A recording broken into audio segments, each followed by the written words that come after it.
Part of Dr. Lara's presentation was not captured by this recording. When the recorded footage starts, Dr. Lara's will be talking about the group assignment that she assigned to her students this past semester. So I give them the option. They're going to create a PowerPoint either way. That's the foundation of the assignment. And then the way they choose to present it. And in what I've received back has been a variety. So I've had some where it's been the recorded Zoom with all group members present. I've had some where it is a voice over PowerPoint. And finally, I had some where it was just very detailed notes. So I give them a variety of means in which to create and present that product to me, because I don't want that to be a stressor. So again, I try to set the stage very clear within the syllabus, within the modules, the start here. I open that module where the group project is. It's near the end. I open it early. I open it right when I open the beginning of the course because I want them to be able to take time with it, get comfortable with it. I do not assign groups right away. And the reason for that is I'm watching my meet and greet discussion board. I'm seeing who's a little more seasoned, who may need extra help. I'm starting to look at their writing skill, their communication skill, things like that. I'm noticing how much I'm going into Canvas, into the analytics. I'm seeing who's got more time in the class, who doesn't. I take all these little ingredients into mind when I then group them together, okay? Because I don't want, I can sense sometimes, and I know you all can too within your class, you'll see maybe you've got a student in their third semester, they're floating through Canvas like it's nothing, they're comfortable with Zoom or different things, and then maybe you have some that need a little extra guidance or help, or you see the strengths and weaknesses in some that you think would benefit to put together. I do give them the option of requests. If there is someone within the class that they want to be in a group with, they can let me know. And I also tell them that if they have discomfort where it causes them anxiety and stuff about group work, we can talk about it. Okay, because sometimes we have students that may have issues that we're not aware of as instructors, whether it's time, you know what I mean? So I want to be approachable and sensitive to that. However, I also acknowledge that if it's just something you don't like as a person, this is going to be like your vegetables. Like, a kid eats their vegetables because they're good for you. I promise you this group project is good for you. Whether you may like it initially or not and prefer cake, I'm sorry. We're going to get through this. I promise you'll be fine. I show them resources within Canvas, the guide that shows them how to use groups. I create announcements. I like to do announcements of certain things versus emails. I do an announcement that maybe has the link of how to create through Zoom. I do an announcement that maybe how to download the Office 365, little things. Give them some resources early on so they kind of know about those things, about Canvas, the apps, and so on. And I encourage them to use the group feature in Canvas because, as you'll see in a moment, it has discussion areas, shared file sharing, and all of that. It helps with accountability, and it's just a good little hub for them to kind of get together and communicate as well. I host a Zoom session as the project gets closer, and it's literally just for that purpose. I call it my office hours. My door is open. If you want me to look at your work ahead of time and just make sure you're tracking, if you want me to share my screen and show you how to do the voiceover on your slides or show you how to, do different things, I offer to do that at any point, but I have a dedicated Zoom also just for that. So those are some things I do to just, again, set the stage, create a very comfortable, reassuring environment so that they're gonna go into this project feeling good about it. I try anyway. So this is a snapshot of what it looks like in Canvas. So if you click on people, and then you'll see all the people listed. You can click on groups and you can create groups. Now, the nice thing about this is you can control how many people are in the group. You can change the groups as needed, which is something I'll describe that kind of came up. You look at the number of students you have. If you leave it blank when you're creating the group, that means there's no max number. See how mine say full right here because I gave it a max of 2. However, had I left that blank, I could have put as many as I wanted in there. And I did create, for those who were very adamant about working alone, that I talked, that needed to work alone. Some later on ended up as an approach needing to work alone. I still put them in their kind of like their own group, okay? So that's what it looks like there in Canvas. And this is why it's kind of beneficial for them to use the Canvas groups function. So as their instructor, I would go in and I would check on their groups and I would click on discussions, I would look at announcements, and what that does, it helps me without being nosy and all up in their business, still kind of glance and see who might need a little help, or who I can tell is really working together well. No, I will say, admittedly, not many of my students in this last class used this Canvas groups. They were doing a lot of texting and things on their own. A nice thing about this too is if you have a student that's complaining about a team member, communicating with them or something, you can kind of see and hear if there's an issue, and just like I said, gives you a little extra oversight, but it's also nice just for them for accountability. And with this particular pair of students, they worked quite a bit within the Canvas group. Just know that a lot of them may not do that, but just, you know, point that out to them. Oh my goodness. So the lessons I learned, I just finished this class. This was a 5-week summer class. And I did learn some things, and I will pass them to you with the hope that they will benefit you. One of the things I could have done better was when I assigned the groups, I let them know, hey, your groups have been assigned. Here's how you find who they are, blah, blah, blah. What I could or should have done was say, make sure that by this date and time, you have made initial contact with your team members and provide them with the following: methods of contact, best hours of availability, any scheduling, rocks in your schedule that they need to be aware of, response time expectations. Now that may sound like a lot, right?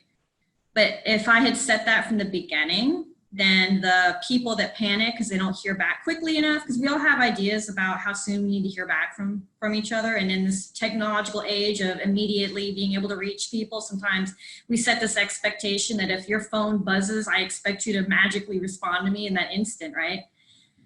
It's important to understand also not just when's the best time, but I have students that are working 2 jobs, that are working at HEB or doing some frontline work, that are working extra. I have some that are teaching their kids right now while they're working, and also taking, you know what I mean? So we have to make sure that we're opening up that communication so that they understand where they're at, so they can respect and appreciate, this is how quickly you'll hear from me, and this is how, you know what I mean? I needed to set that up initially, and I didn't. I left that up to them. You are going to have students that want to work alone. You're going to have students, and this is a lesson I learned that a little bit the hard way.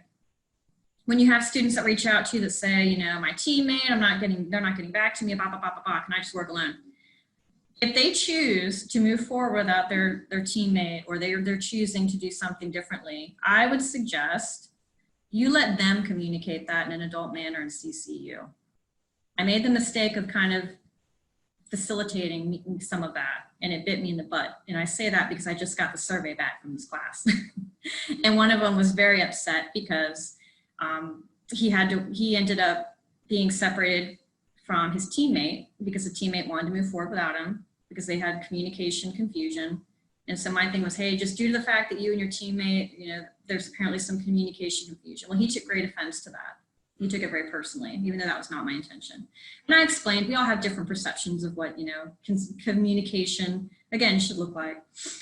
So let them be the grown-ups with this. If they're having an issue with, and remind them about the peer evaluation. If you're in a team of 3 and someone's not pulling their weight, as the instructor, you need to be mindful of facilitating, but also at the same time, because is that not part of the reality of teamwork, right? Sometimes you are, and I told them, I was like, if you guys have to have uncomfortable conversations, welcome to adulthood, but be respectful, be courteous, right? Be kind, and CC me. It's basically how I left it. I wish I had done that right out of the gate. Lesson learned, right? The peer evaluations, I think, are a must when you're doing group work. It creates that comfort for those who are really anxious about someone going in and influencing their grade. And the one that I used was actually one that I had used when I was a student, and it was really good. It talked about timeliness of communication. Did they do the work they were tasked with, so on and so forth. And then finally, just reminding them of why it matters, why you're having this group assignment. There is a purpose to everything that we're doing, and just let them, make sure they realize what that purpose is, what the benefits are. And then one other bullet I would add that I am taking from my survey responses. Your class could be amazing and you could be the best instructor in the world. Do not be personally offended if in that survey they tell you that if there was one thing they would change about it, it would be group work. Do not take that personally, that you're a bad instructor. That is them telling you that they're not fans of their vegetables. But due to your care and your assistance and support, they were able to eat those vegetables. which benefited them, so you did your job well, right? Keep that in mind. There are things they're not going to like. Some of them probably don't like quizzes either, right? That's the nature of the beast. So I had a minute because that was on my survey. I'm not going to lie to you guys. And I was like, oh, man. And then I was like, okay, Jennifer, like, let's just be honest. This is the vegetables. Move on. And unless you guys have questions, I think that's all I have for you for now.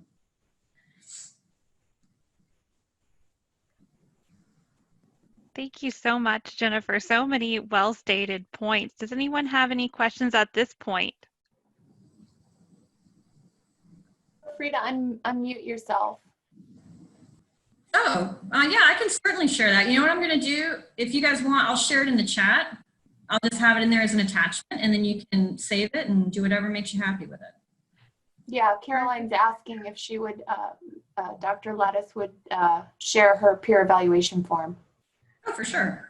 Maybe your email address in there too. You want to put it in there in case, you know, you want to start like a little and chat. if you're trying to do group work and you need to vent to someone or just need some sympathy, you are welcome to reach out to me. I'll have my contact information, because right about the week it's due, you're going to be getting phone calls and emails, and you're going to question the wisdom of creating that assignment. So Yeah, I'll share it here with you.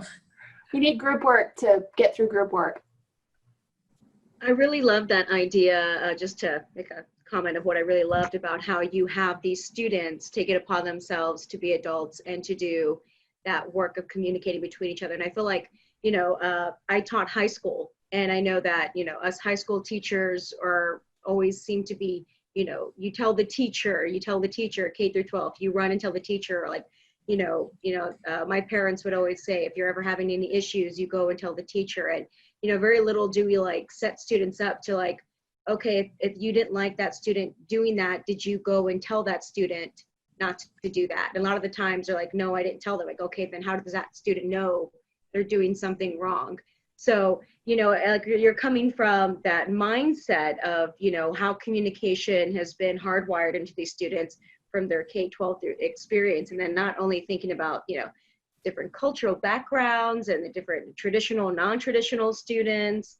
And then of course with technology, it's such a solidarity type of situation where the kid has their own laptop, their own cell phone, their own headsets, you know, and their own, you know, they're not back in the day where it was a big boom box that you know, walked with outside and everyone heard the music. So now it's just, you know, a very solitary kind of, you know, response. So I really loved that idea. Yes, unfortunately I learned that. I don't think I would have thought of it ahead of time either, but you make such a great point. I'm so glad you shared it, because I was thinking the same thing as Mallory. We both have that K through 12 background, and that is like, that's what they're taught to do from a young age, to go talk to the teacher and work it out. And so I love that we're giving students the opportunity to practice those skills that they'll need in adulthood. Mm-hmm. I do though want to caution about, you know, blaming K-12 for their inability to communicate with each other, right? No, I'm not blaming them. I'm saying more just it happened. We all know that there are K-12 teachers that are amazing that don't do that. So I just had to throw that in there. No blame from me. Just, it's a habit, right? All three of us are K-12 teachers, yeah. I blame K-12. I think because we want to fix things, right? We want to make everything easy. So we're like, oh, let me come in and save the day, because my job is to make this as painless as possible. And then we forget, and then you find yourself in the middle of, oh, like I said, my one student took it very personally, and I apologized. And I even in my initial message to him, it wasn't phrased in such a way as to assign blame. And I offered to place him in another group and everything, but he was just not pleased after that. However, I will say that on the flip side of that, when he did produce his final, because he's like, I'm just gonna do it by myself. I'm like, okay.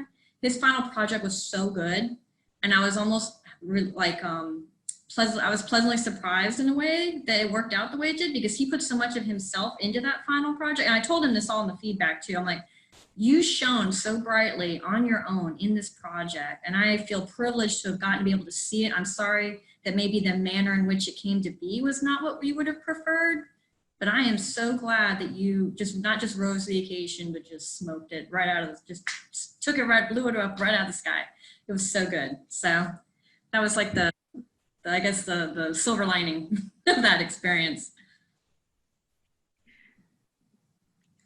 And if I was a student, then I would have been like, so I should be thanking you. Unfortunately, the survey had already been closed at that point, right? But yeah, I really love that idea, and I think that was definitely very eye-opening to, oh yeah, you know, you don't really think of it that way. So Alba, did you want to say something? I saw that you turned on your video for a little bit. Sorry, does anybody else want to make any comments or ask Dr. Lattis any questions? Actually, I found this so fascinating, and I don't know where my question went, because then I got caught in the whole appraisal of the fact that group work is so important for our students. And I just thank you so much for the presentation. I'll leave it at that for now. Thank you, Alba. Okay.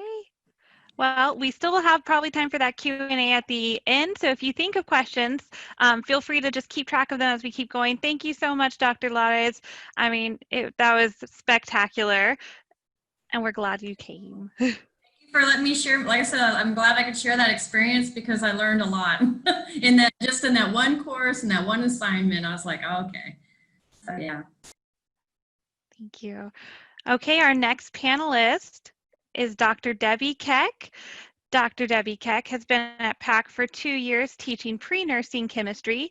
She's focused on using high-performing, intentionally selected teams to build community and promote student success using social styles, case studies, and numerical problem solving in Canvas breakout sessions.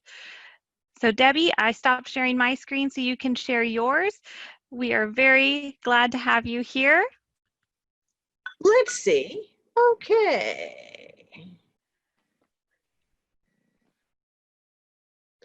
Can you see my screen? Yes.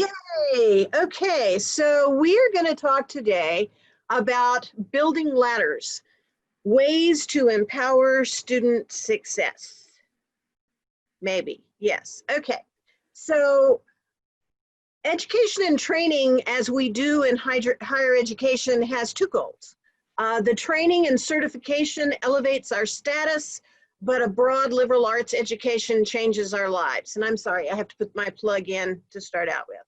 So in Ladders to Success, I want to talk to you about intentionally assigned high-performing teams and how to build relationships within your class using a social styles inventory to build those high-performing teams.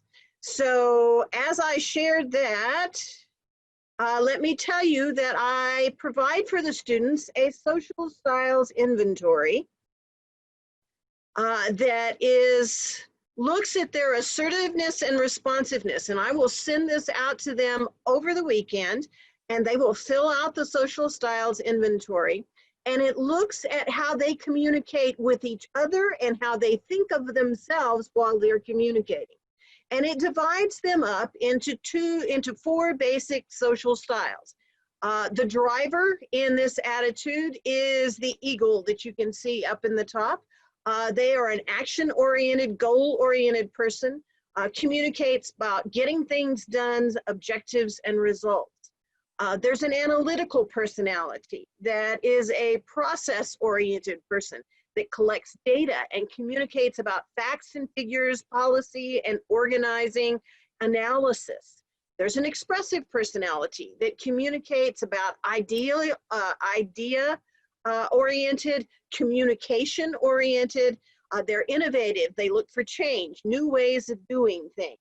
And then there's an amiable personality. These people are people-oriented. They are the nurturers. They are needs and motivations oriented. They want teamwork and team spirit. They talk about feelings and beliefs.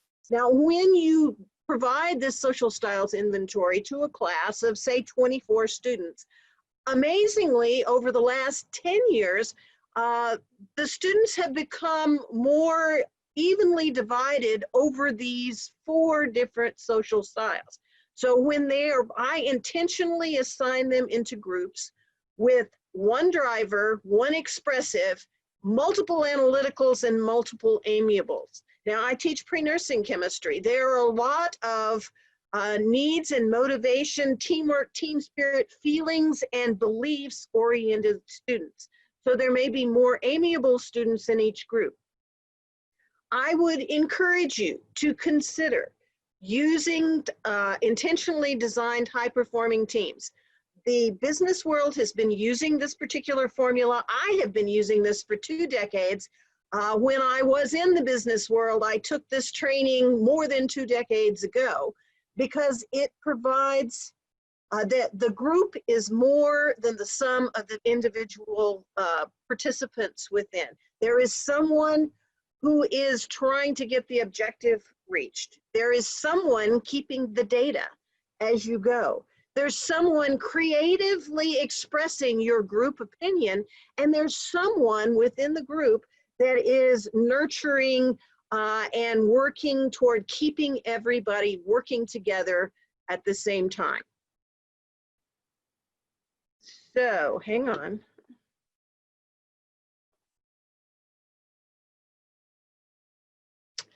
So once these teams are assigned, and I assign teams during the first week, and we do an exercise called a teammate. Tell me about yourself.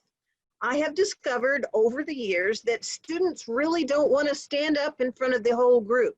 10 years ago, 15 years ago, that's how it worked. Today, they go into their groups and they tell each other about themselves. A teammate gives you some basic information about where the student, who the student is, whether they have siblings, if they're from San Antonio or from outlying rural area, what their major is, what they intend to do with their major. Most all of the students in the classes that I'm teaching now want to be nurses, but what type of nurse do they want to be? Do they want to work in the emergency room? Do they want to work in labor and delivery? Do they want to go internationally?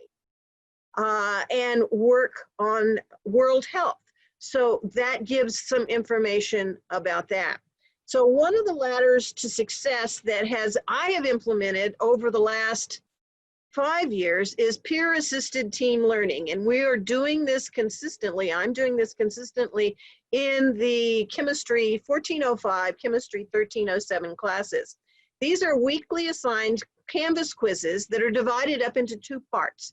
In part A, the student works individually by themselves, and in part B, the student works in a breakout session as part of a group or a team to do problem solving. So we are doing chemistry. The chemistry content material will be assigned in advance, and they'll know that for this peer-assisted team learning exercise, they are going to cover a certain amount of material. They'll go in at the beginning of a class period, and say the class starts at 10 o'clock, and they'll go in and they'll take by themselves an individual quiz in quizzes on Canvas. And then at 15 minutes into the class period, the Zoom class will open up. I will give them information about the schedule and scope and sequence for the week, and then there'll be a PowerPoint lecture. It'll last somewhere between 15 and 20 minutes over the material that we're covering, and specifically the more difficult information that will be covered on Palo Part B. So they'll go into breakout rooms. Remember, the teams have been assigned, so on this next week, on the second day of class, they'll go into their team and their group work, and they will work on a problem set.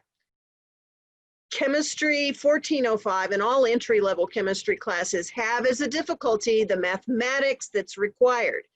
Interestingly enough, Chemistry 1405 has no college-level mathematics requirement.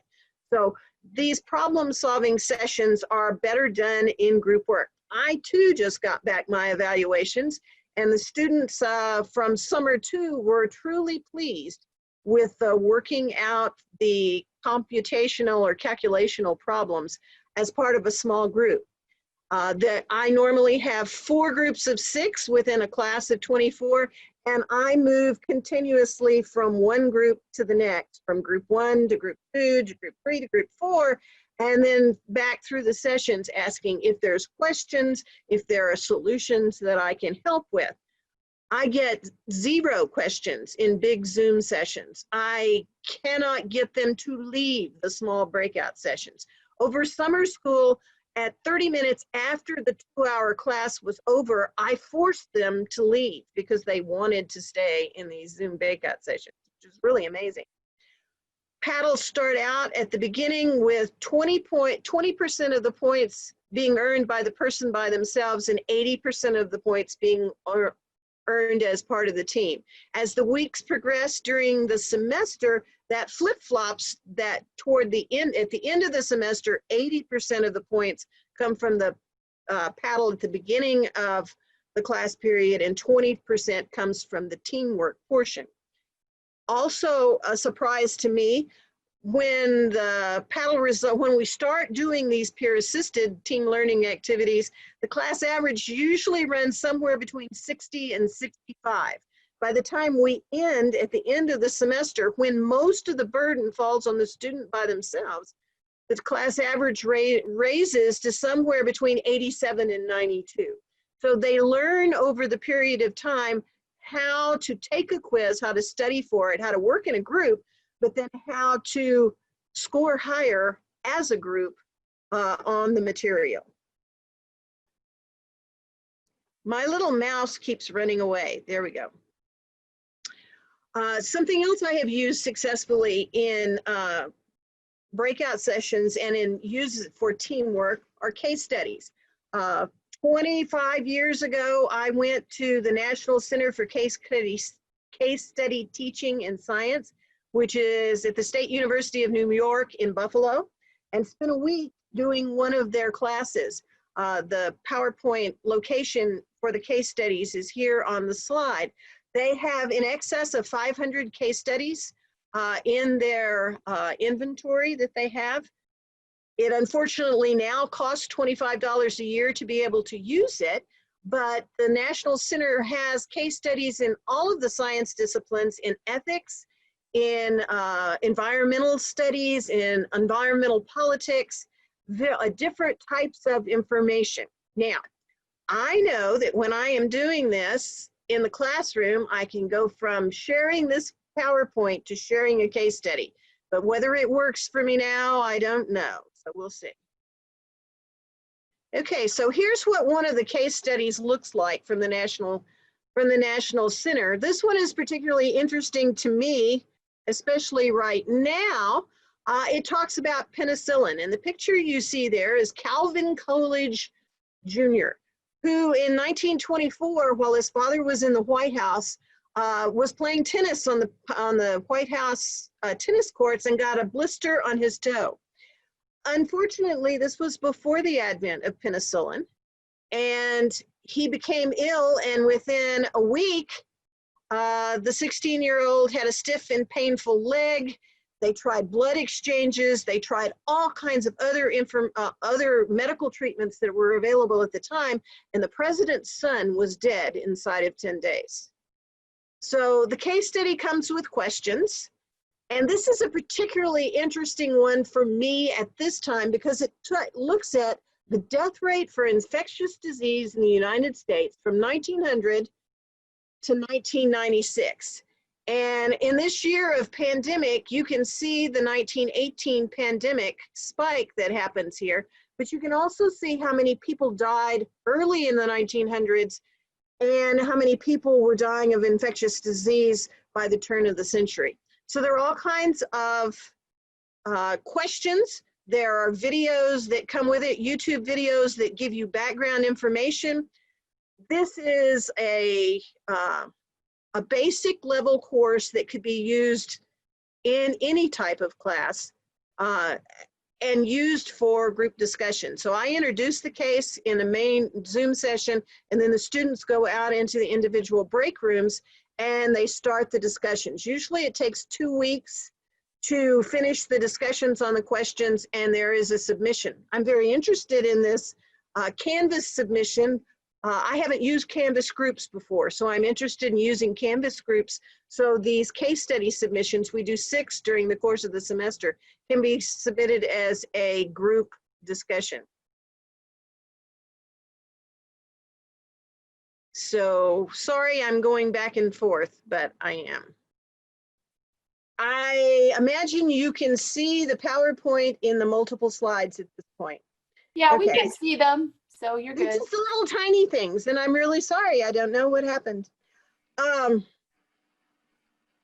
It is important at this point in our learning cycle to engage the students. The first semester I taught at Palo Alto College, I taught as if I was teaching a class of 350, and I have a class of 24, and retention was really low. So I have learned to do things differently at this point. And one of those things is fighting this deadly disease of discouragement, because half the students no longer attend class after midterms. Our 16-week semesters are very difficult for us. So it's important for us to plan in advance, to learn who you are, ask questions, and remember that you're not alone. Unfortunately, things like just happened to me are always going to come up, but the main point of this is that I think at this point in time, we need to stress the commonality of the situation that we are all in, both teachers and students, that we all have in common that we are not working on our normal work platform. So sorry that my whole business kind of went out the window here, but I would urge you to, number one, if you're going to use teams, look at using high-performing teams, because you don't want 2 leaders. If you have 4 leaders in your class, you want them in 4 different groups instead of all in the same group. And if you have data collectors, you want them spread out amongst the groups. And over a 20-year time period, using these intentionally assigned high-performing teams, I have achieved really good results. And the evaluations that came out today talked from summer 1 and from summer 2. One of the chief points in all of the evaluations were that they worked in groups and they worked in breakout rooms, and that the best part about the whole class was that they weren't by themselves, that they were in a team, they were part of a continuous group, and that they were all successful because they worked together. So there you go. If you have any questions, obviously it's not on how to use PowerPoint online.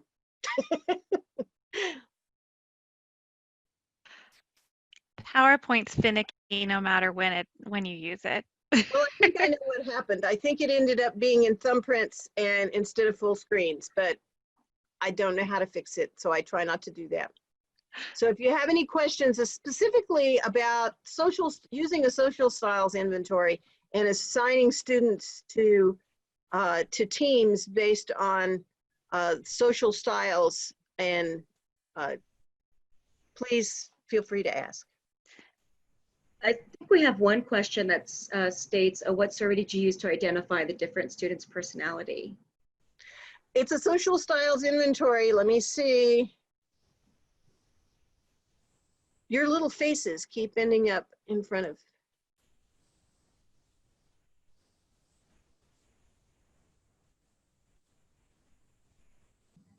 Would it help if okay, there you go. Assessment of social styles, that's right here. Assertiveness is on one side, responsiveness is on the other.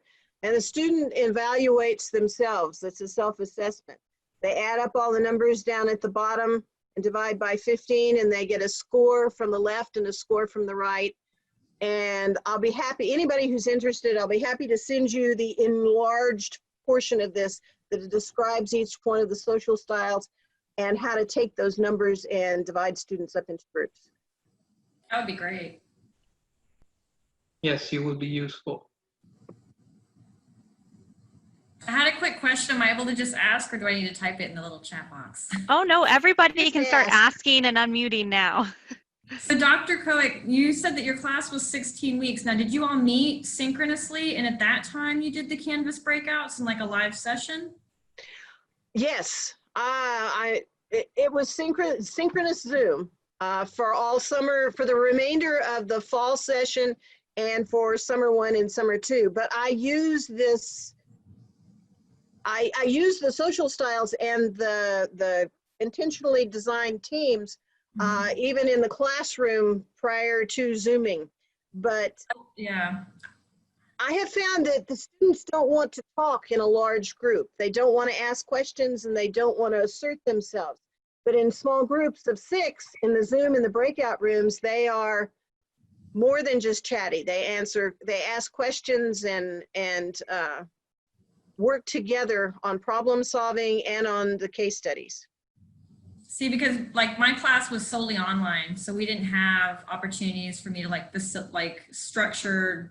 I mean, I probably could have made, it was a 5-week class too, it was very compressed. My next one is 8 weeks and it's a hybrid. So I'll actually have them all theoretically available at the same time to do as you described with the breakout. So I'm going to tinker with that as you described it, putting them in groups when I have them at that, time that we've all agreed to get together and kind of play with that. So that was a great suggestion. Thank you for that. I am really interested in using the Canvas groups in addition, because the Zoom groups, the Zoom breakout rooms are never enough time for the students. And I keep having to make them leave because we have to move on to the next class. But the Canvas discussion group should work very nicely in conjunction with the Zoom groups.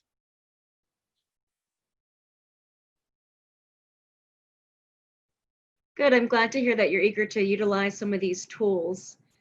Canvas does a lot more than just allow group discussions. Once you create these groups, the students almost have their own separate Canvas page as a group where they can interact on multiple levels, which I thought was really interesting because I logged in as one of the students, which was under Amanda, and I saw that when I clicked on my groups as Amanda, I had a discussion board, I had a calendar, I had, I could message them, and everything that the student would see and use in their big Canvas group, in their regular Canvas, it now becomes like a micro version of that, and it's really awesome. I truly believe that we are at the point where a new semester starts and there is content information that the students need to get from us, but there is more than content at this point. They are hungry for interactions among themselves, and they're not going to be able to get the same type of interaction that they had in the classroom. But I think that we can, to a certain extent, provide a great deal through Zoom breakout rooms and now through Canvas groups to keep them working together. But for those of us who've been teaching for many years, and the sage on the stage model of lecture only is no longer going to work, because I'm not nearly as pretty on this little canvas or as dynamic in this little picture as I am face to face in a classroom. I can will them to do things from time to time, but not nearly as easily on face in a Zoom environment. So I think we're going to need to find some new vehicles for interaction. Yeah, we had a professional development week, 2-week sessions. So we talked about the Zoom bingo. The students can use the annotation tool in the Zoom, and it's fun. We all liked it. So I am planning to use that Zoom bingo. So we can create a table like this, and you can choose the annotation table on the view option, and they can select the heart or check mark and make some boxes. So we will get some idea about the students, what is their background, what are their interests. So you can create a Zoom bingo accordingly in different aspects. There are all kinds of ice-breaking activities that I have used over the years. I just never thought about using them in this particular environment until recently. That's a cool idea, Gina. I didn't think about using the annotations in that way. Yeah. I have a request. Is it possible to get more of the, what do you call them? The little response things. I mean, there's clap your hands and give yes. Oh, Those are the reactions. Are there any other reactions besides those two, or are those all Well, Zoom does. Yeah, I know, just I feel the noticed. same urge to express more emotions. Yeah, with you know what? It's in the old computer, you have only thumbs up and high. In new version computers, you have 4 or 5 different options. Ah, I just noticed, yeah. oh, I didn't know that. I know that if you go to the participants list, instead of Okay. reactions, which show up on like your actual screen, which I think are probably more useful, especially if you're sharing your screen, like this thumbs up appears on my Yeah, picture. On the yeah. participants list, there's a few more things like yes, no, go slower, go faster. Julie just raised her hand. There's also a coffee. Who gave that? Somebody I gave. just noticed in the new computer, I just got it from Palo Alto. I checked out one laptop for me. And when I opened the Zoom in that one, oh, there are more functions, more reactions over there. But also, Debbie, we can just keep making suggestions to Zoom on how they can improve their platform. that Yeah. is true. Absolutely. And if you get a chance to attend my advanced Zoom, I go into increasing that teacher presence and like interaction between students. And one of the things that I point out is that Canvas allows students to send video chat messages. Yeah. So they click in Canvas and they can record themselves as long as they have a webcam in that you know, in their laptop or something, and or even their cell phone, because so many students use the app, and they can record themselves and then send that recording out. So like instead of like having, you know, discussions just typed out, a student can send like a little 2 or 3 minute response, and then the other students can do the same, and that could be a really great icebreaker for like introductions when they're talking, and you know, it doesn't feel so disconnected. Yeah, And for then talking assignment about, corrections also we learned we can, instead of giving the corrections, instead of writing, we can audio tape or videotape our corrections. Oh yes, in Yeah. a grade book. As in the grade book, yeah. Speed reader. I Speed noticed, reader. and I don't know if it's because Aaron wanted to demonstrate this, but Aaron's hand is raised. Aaron, do you have something to say? So do you see how it's Actually, I do. recorded? I thought it was a good time to kind of test out the little reactions there. I do have a question.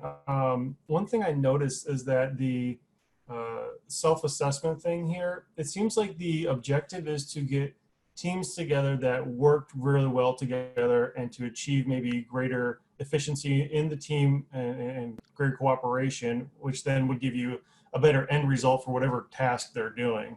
But I found that interesting because the first presentation kind of contrasts that idea with saying that sometimes the purpose of teams is that you want to kind of put them into an environment where maybe they have to figure out how to work with somebody when they, you know, when they may not, you know, work well with that person normally. Like getting 2 alphas in a group, for instance, may be a good thing because then it forces them into an environment where they have to then figure out how to navigate that situation better. So I think there are different, you know, they could be trying to achieve different things by trying to have the different formats. And I was wondering just if anybody had any ideas or any comments on that they want to share in terms of the utility of one way versus the other way in terms of, you know, what might be better for classroom settings or what you're trying to achieve. I think Debbie, maybe, I don't know if you want to try to address that, because you are using, you know, you're grouping them based on their qualities that they're showing. But I see what Aaron is getting at. You know, sometimes there's something to be gained from having to work with people that are similar. I certainly agree that there is definitely necessary to learn to work with all people that have all different types of social styles. But my assessment over several years is the fact that our American students have a much more difficult time working in groups than do international students that have been trained to work in groups throughout their academic career. So particularly in chemistry, and the chemistry courses that I teach and Dr. Joseph teaches are both challenge courses, so that passing the class is really important. not having social style problems or group difficulties based on having more than one, or having an entire group of amiable workers with nobody willing to take the lead, or having a whole bunch of leaders all leading in different directions.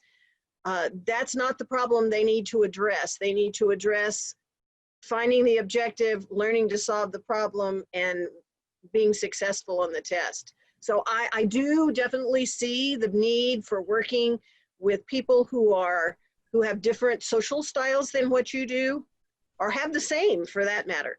But in this case, my goal is to have more people pass Chemistry 1405, and it has worked better with groups that have a more diverse outlook. How's that sound? I like that it's kind of scaffolded. It's scaffolded in a way. You know, you're putting them in a group where you're setting them up for success.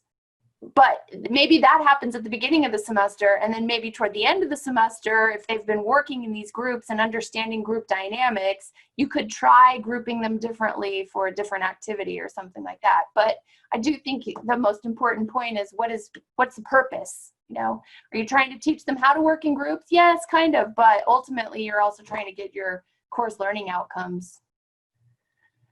And just to also just piggyback off that, like this is new for me as an instructor, and I haven't used any tools up until this point to assess them. So what I've been doing when I'm grouping them is I'm looking at, first of all, I don't do it right out of the gate, because, you know, in the beginning, sometimes you have students that fall off. So I don't want to necessarily group too soon.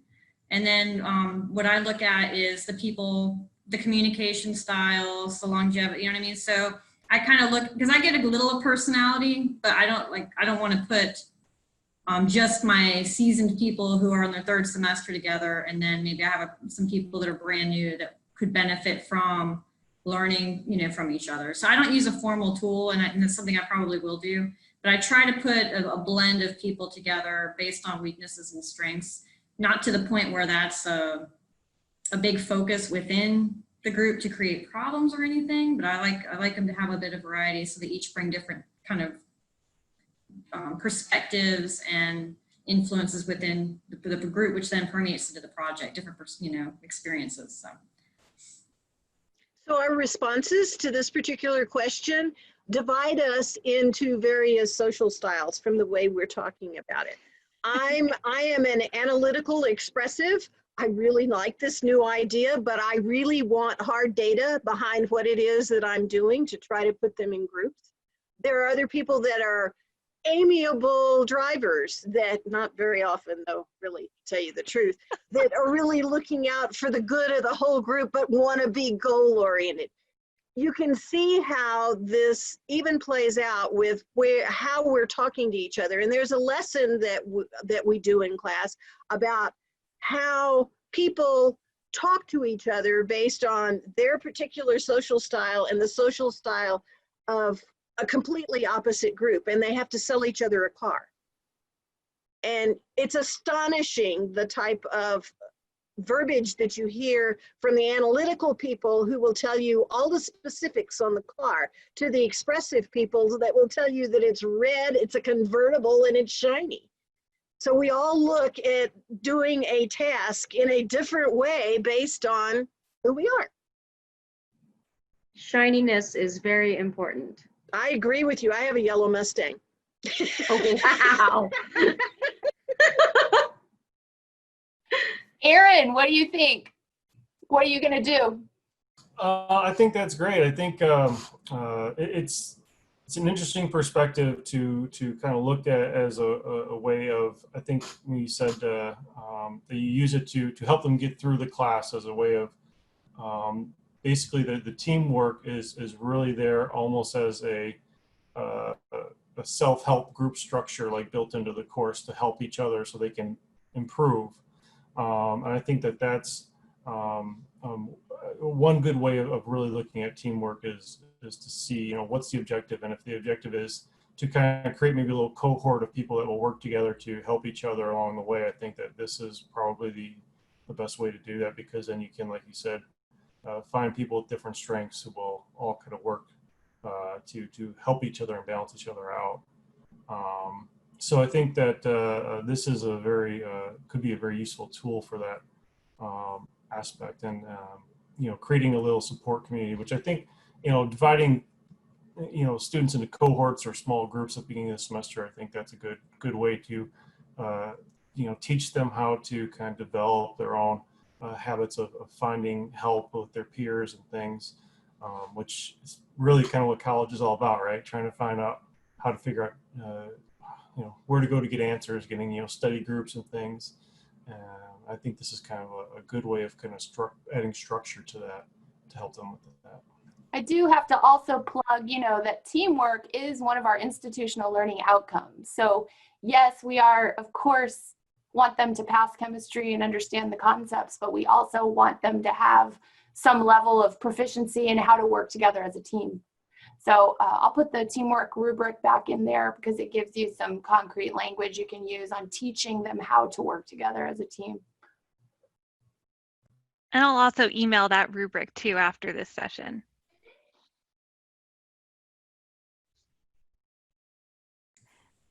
Do we have any other questions or I just saw that you guys comments? already put that assessment in here, so apologies that I asked the question when it's already in the chat. No I worries. found It's a an long interactive chat. PDF online just now. I think it's the assessment that Debbie uses. Are there any other questions for our two fabulous panelists? We're sitting at 3:20 right now, and I don't want to impede on anyone's time or encroach on anyone's time, but if you have any questions for them, feel free to unmute yourself, put it in the chat. Otherwise, we'll probably start wrapping up. Okay. Thank you very much, Debbie and Jennifer. That was awesome. I love to hear it from our faculty for our faculty. That was really great. Thank you. You're welcome. Thanks for having me. Thank you for having me. Of course. Thank you both. I'm not even teaching, and I'm inspired to go do some group work. I'm ready. Stay on the Zoom, and I'll tell you what we need to do. Got it. No, I'm just kidding. All right. Well, thank you all. After this session, I'll be sure to email. If both of you don't mind, I have your presentations. I can share them with everyone. And then the teamwork rubric. So thank you all so much. And have an awesome fall semester.